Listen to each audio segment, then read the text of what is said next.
Muli mga kapatid, isa pong magandang araw, pinagpalang araw sa bawat isa.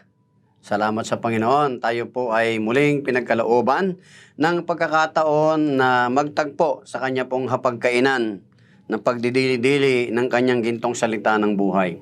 Tayo po muna ay magpasalamat, anyayahan po natin ang presensya ng Banal na Espiritu. Sa pangalan ng Ama, ng Anak at ng Banal na Espiritu, Panginoon, salamat po sa iyong kabutihan sa araw na ito. Muli kami po ay pinagkalooban mo ng pagkakataong kami po ay magsalo-salo sa iyo pong hapagkainan. Dalangin ko po, Panginoon, Banal na Espiritu, mangusap po kayo sa aming kalagitnaan. We welcome your holy presence. Pagpalain niyo po ang aming kaisipan, ang aming puso. Pagkalooban niyo po kami ng karunungan na nagmumula sa iyo. Higit sa lahat, may isa pamuhay po namin ang salitang ito na nagmumula sa iyo na aming pong pagbubulay-bulayan sa araw na ito. Maluwalhati po kayo sa buhay ng bawat isa. Ito pong aming dalangin, muli sa pangalan ng Ama, ng Anak at ng Banal na Espiritu Santo. In Jesus' name we pray. Amen. Amen. Salamat po. At sa araw po na ito, ang ating pong pagsasalu-saluhan na salita ng Diyos ay patungkol po sa aklat po ng Juan, Kabanatang 5, John chapter 5. Ito po yung verse 1 hanggang verse 8 lamang po. Kung kayo po ay pamilyar doon po sa verse na ito, ay sa chapter na ito, napakaganda po na ating pong muling namnamin na siyang makapagbibigay kalakasan po at napapanahon sa ngayon na marami pong mga kababayan po natin, hindi lang po sa ating bayan, kundi maging sa buong mundo na dumadaan sa mga problema, lalo ng karamdaman magmula sa pandemyang ito. Ngunit wag po tayong mawala ng pag-asa. May pangako ang Diyos. Tingnan po natin, ito pong istoryang ito na kung saan yung ginawa ng himala ng Panginoon. Sabi po sa verse 1 ng John chapter 5, and the next verses, ang pagpapagaling sa Bethsata. Ito po yung Bethesda o isang lawa. Sabi po rito, verse 1, pagkaraan nito ay dumating ang isang pista ng mga Hudyo at pumunta si Jesus sa Jerusalem. Verse 2, sa lungsod na ito, malapit sa pintuan ng mga tupa ay may malaking imbakan ng tubig na may 5 portiko. Kung tawagin ito sa wikang Hebreo ay Bethsata. Verse 3, nasa paligid nito ang maraming may sakit, mga bulag, mga pilay at mga paralitiko.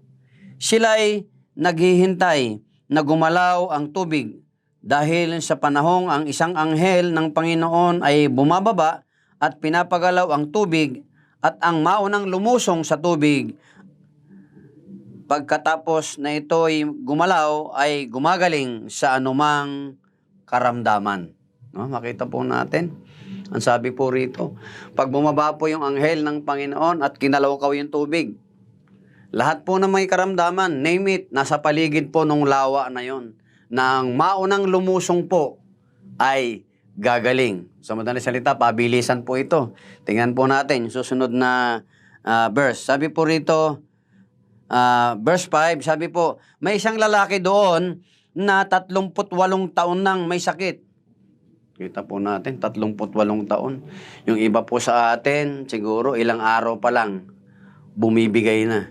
Ito po, 38 taon. Parang yun na lang po yata ang kanyang buhay.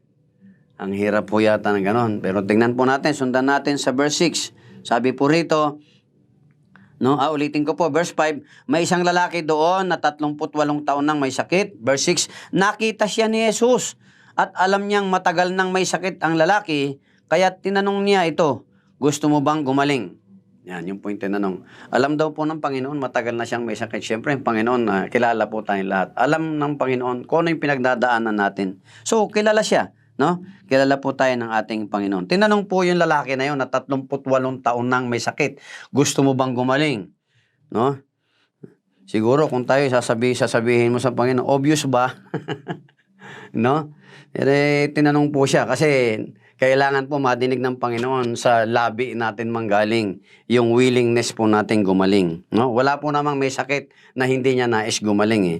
Pero dito po, ipinapakita lang kung ano yung gagawin ng Panginoon. Tingnan po natin sa verse 7, sumagot ang may sakit, Ginoo, wala pong maglusong sa akin. Kapag gumagalaw na o kapag gumalaw na ang tubig, papunta pa lamang ako, may nauuna na sa akin.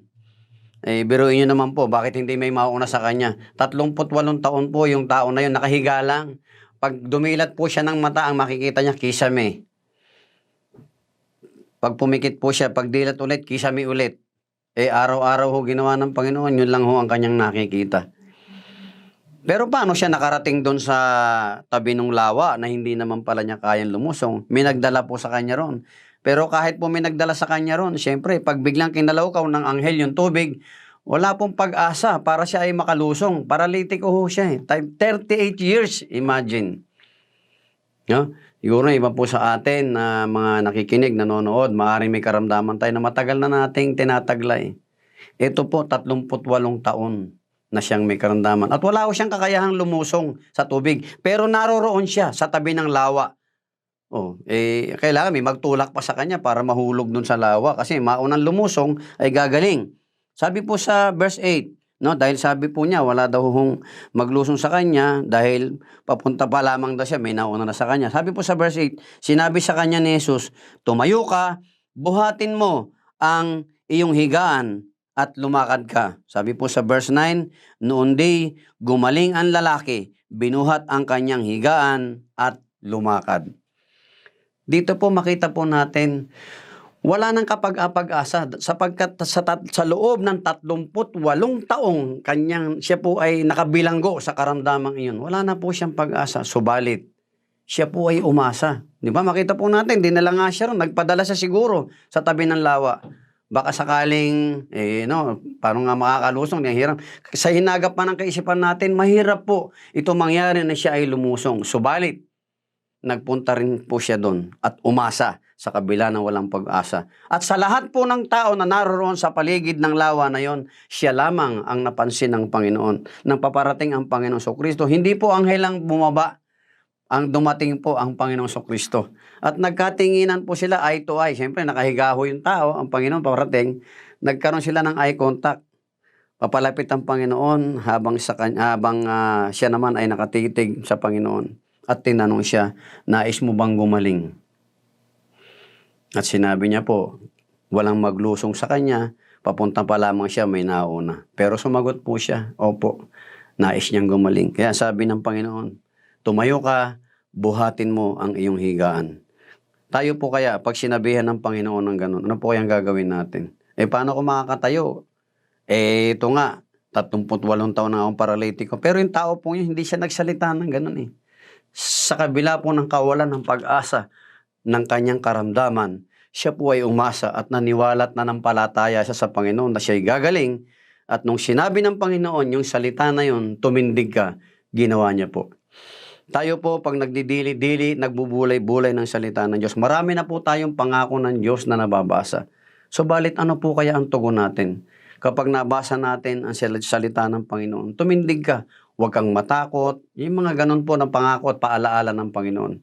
Kung ito po'y gagawin natin ng may buong pusong pagsunod, pananampalataya at pagtitiwala sa Panginoon, wala pong imposible sa Panginoon. Amen po ba? Kaya tayo po na mga may karamdaman, lalo po sa pandemyang ito, huwag po tayo mawalan ng pag-asa. Ang Panginoon po naririyan.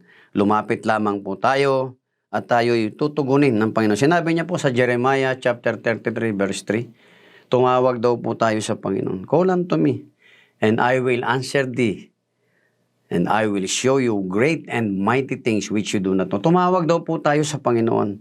Pakikinggan niya tayo at ipakikita niya sa atin ang mga bagay na mahiwaga na hindi pa po natin nalalaman. Subukin po natin. Huwag po tayong, well of course, wala namang masama na magtiwala sa mga manggagamot. Pero ang manggagamot din po, gagamitin din po siyang daluyan ng pagpapala ng ating Panginoon. Nawa po may natutuhan po tayo sa mga aral na ito tungkol po sa buhay ng taong ito na may karamdaman sa loob ng 38 taon. Na bagamat siya'y wala ng pag-asa sa kanyang kalalagayan, subalit siya ay umasa. At isang araw nga po, nakatagpo niya ang Panginoon at nagkaroon ng katuparan sa kanyang puso na wala ng pag-asa ay muling nagkaroon ng pag-asa at siya po ay gumaling. Kung ito po ay nagawa ng Panginoon sa taon na yon, ang Panginoon po natin ay hindi nagbabago. Siya noon, bukas, ngayon at magpakailanman, siya pa rin ang Diyos na magpapagaling sa iyo, kapatid na may karamdaman na nanonood. Maniwala ka lamang at manampalataya. Sabihin mo sa iyong bibig, papagalingin ka ng Panginoon. Ito ay gagawin niya sapagkat ang Diyos ay hindi sinungaling. Amen. Tayo po ay manalangin. Muli, Panginoon Diyos, kami po ay nagpapasalamat sa araw na ito, sa umagang ito.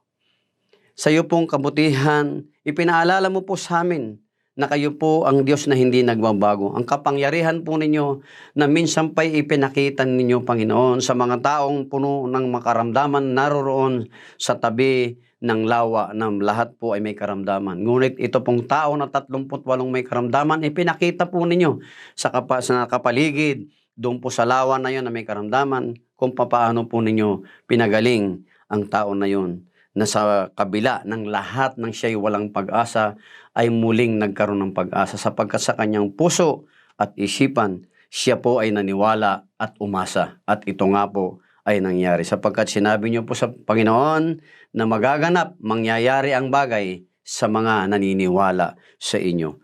Maraming salamat po, Diyos. Pagpalain po ninyo ang lahat ng aming ginigiliw na tagapakinig at naming mga tagapanood.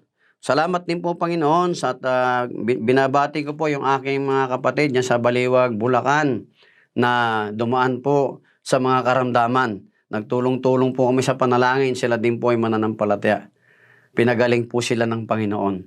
At yung isa pong kapatid ko ay na-swab test, nasa Bulacan din po, nag-positive po sa swab test at ngayon po siya ay naka-quarantine. Naniniwala po ako, ang Diyos na nagpagaling doon sa tao na yon na naririto sa ating pinag-aralan sa kanyang salita, ay siya rin ang Diyos na magpapagaling sa aking kapatid. At siya rin ang Diyos na magpapagaling sa iyo, kapatid na nanonood. At siya rin ang Diyos na hihilom ng lahat ng karamdaman sa ating buong bayan, maging sa buong mundo, sa pandemyang ito na ating pinagdadaanan. Salamat po, Panginoon. Pagpalain niyo po ang bawat may karamdaman, ang kanilang puso, banal na espiritu, mangusap po kayo. Buhayin po ninyo ang pag-asa sa kanilang puso na anumang oras, anumang araw, anumang sandali, na sila po ay lumapit, tumawag sa Panginoon. Sila po ay pakikinggan ng Diyos at ipagkakaloob ang kanilang kahilingan. Salamat po, mapagpalang Diyos. Muli, sa aming pong pag-aaral na ito na pinagkaloob mo na pag-asa, marami po kaming natutuhan at nalaman. Nawa po ang bawat isa na nanonood na narito, siya po ay pinagaling na ninyo. We claim and declare, Panginoon, lahat ng nanonood at nakikinig na ito, siya po ay unti-unti nyo nang pinapagaling sa mga oras na ito. Ito po ay aming panalangin, puno ng pasasalamat sa makapangyarihang pangalan ng Diyos, Ama, Anak at Espiritu Santo. In Jesus' mighty name we pray. Amen. Amen. Salamat po sa muli po nating pagkikita. Bye-bye. God bless us.